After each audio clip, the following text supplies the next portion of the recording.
A deceiving calm as the edge of a community crumbles into the sea.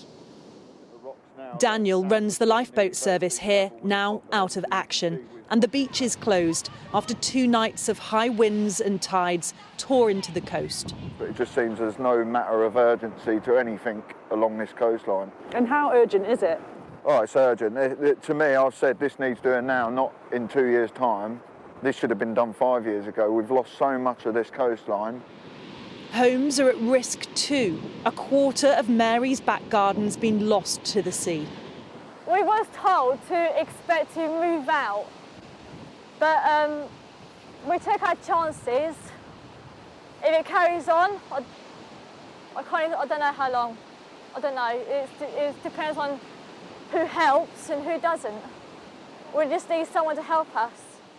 In 30 years, Hemsby Beach has lost around 100 metres. A telegraph pole now teeters on the edge. The geology of some areas makes them more vulnerable than others. Here on the east coast of England, it's particularly at risk because it's made up of a mixture of soft clay and sand, which is less resistant than the harder rock found over in the west. Now, it's an inevitability.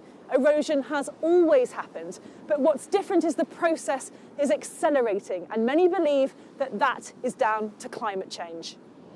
The amount of government money allocated to coastal erosion's risen, but there's a feeling action isn't in step with the urgency of a changing landscape.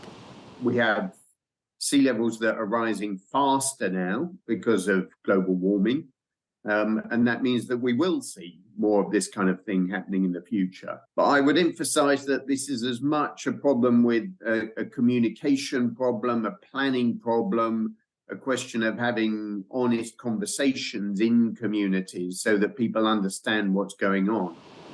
Vulnerable coastal areas like this one want immediate action and an acceptance we can't turn the tide of erosion. Adele Robinson, Sky News, Norfolk.